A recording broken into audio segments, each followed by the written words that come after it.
Okay, so real talk. We are wired for love. Born that way. Wired that way. Before we ever learn a language, before we understand a single word, we are already reaching for connection.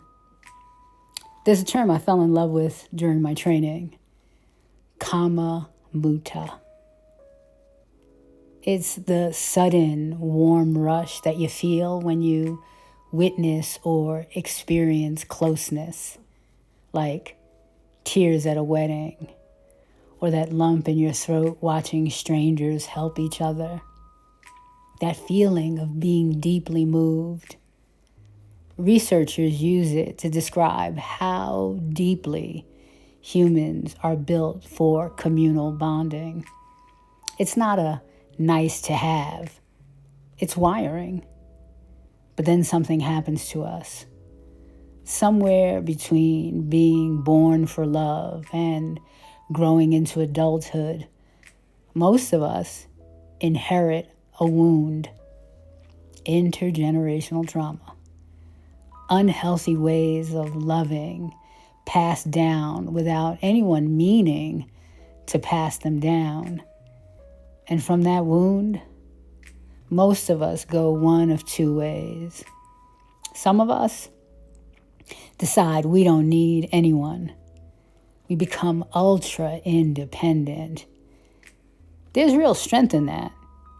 Self-reliance, resilience, the ability to stand on your own 2 feet. But if we're honest, humans were never wired to do this thing called life alone. Ultra independence isn't strength. It's kind of an armor. It's what we build when connections stop feeling safe. And others of us go the opposite way. We get so afraid of being alone that we root ourselves in someone else. Insecure attachment becomes dependency.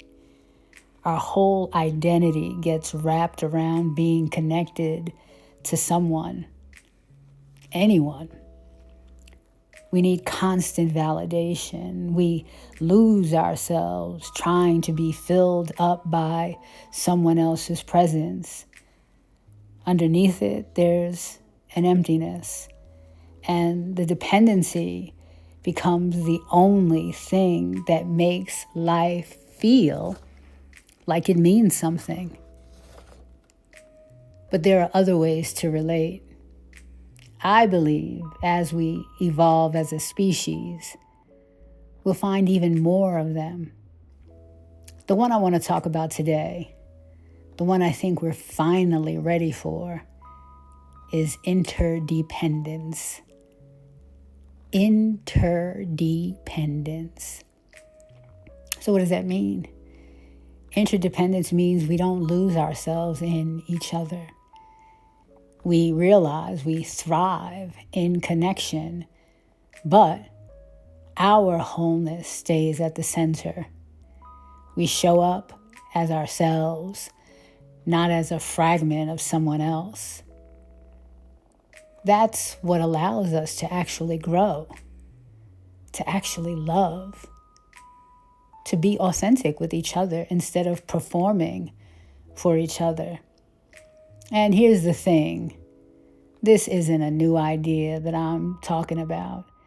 It's actually one of the oldest ideas humans have ever had. Almost every sacred tradition has been telling us to try this. In the Judeo-Christian scripture, the call again and again is to care for the widow, the orphan, the stranger, the one who isn't yours by blood, because they're still yours by belonging. In the story of the Buddha, the prince, Siddhartha, leaves his palace and sees for the first time real human suffering, sickness, old age, death. And that's what sets him on his path. Not a search for personal peace, but the understanding that his liberation and everyone else's are bound together. In the Ifa tradition, the sacred is relational at its core. We exist in right relationship with each other, with ancestors, with the divine. Kali, Kuan Yin. However, the sacred feminine shows up in different traditions, is always a fierce protector and compassionate mother at once, but always in relationship to the suffering of others. None of these traditions tell us to go be great on our own. Not one of them says your salvation, your enlightenment, your liberation happens in isolation. They all say some version of the same thing. We are responsible for each other. We were never meant to do this thing called life alone. And here's what I've come to understand as I've gotten wiser. We don't just do this as individuals. We do this as a culture. And I don't think this is a story about groups of people being pitted against each other. I think it's one story about humanity and a wound that shows up wherever someone's autonomy gets treated as negotiable. Here's my gut read, and I think history backs up pieces of it. Wherever people have moved toward real interdependence, toward recognizing each other's wholeness across whatever divided them, that movement has often been met with force. Not because interdependence failed, because it worked. And it threatened whoever benefited from division. So I'm like a little history geek. So I want to take you back to 1676, Bacon's Rebellion in colonial Virginia. Poor white indentured servants and enslaved and indentured Africans realized they had more in common with each other than either had with the land-owning elite. They rose up together. It wasn't a clean, perfect alliance. It was messy. It was human. But it terrified Virginia's ruling class enough that afterward, they deliberately wrote some laws to split that alliance apart, hardening those racial slave codes, giving small little privileges to poor white folks, specifically so that black and white laborers would stop seeing each other as community, as kin. That's one of the earliest blueprints for keeping people dependent on a system by keeping them divided. You see, the same pattern happening in labor movements. Decades of violence aimed at working people simply trying to organize together because collective power threatened the folks who profited from everyone staying separate and dependent on a wage they didn't control.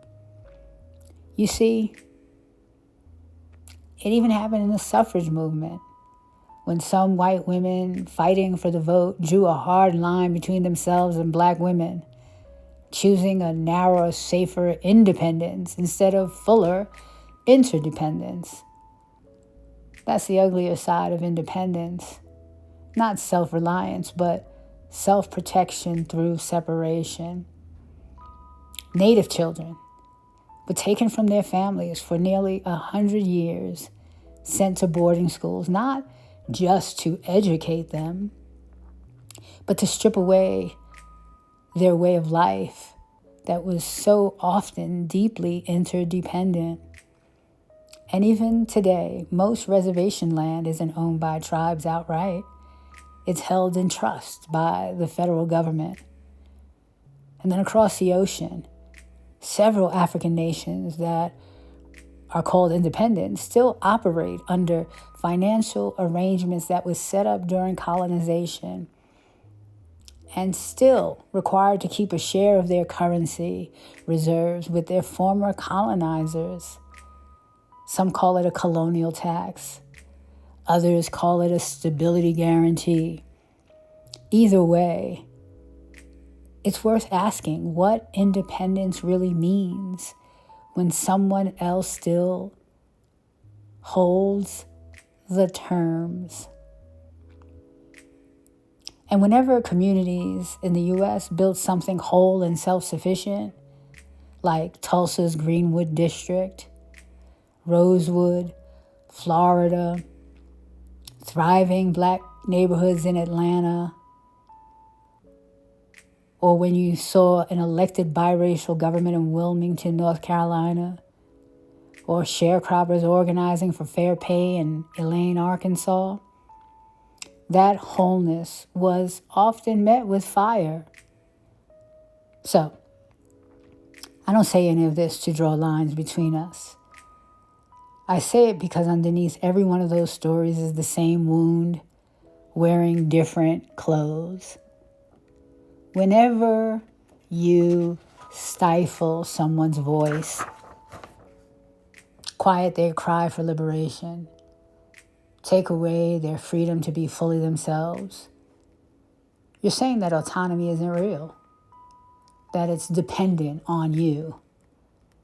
Whenever you judge someone for who they love, you're saying your own identity depends on their compliance, that you get to decide how they get to live. That's not independence. That's not interdependence either.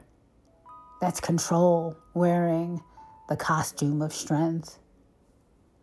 Humanity isn't headed toward another set of categories to sort ourselves into race, gender, class, nation. Every sacred tradition we've ever built already told us where we're headed, back to each other. I believe we're headed toward becoming whole people again, individually and together. Interdependence isn't naive, it's not merging, and it's not distance. It's two whole people, two whole communities, choosing connection without needing to shrink or control each other to feel safe in it. That's the healing I think we're finally ready for. I'm Doc Rain. If this shifted something for you, follow along. We can go there together.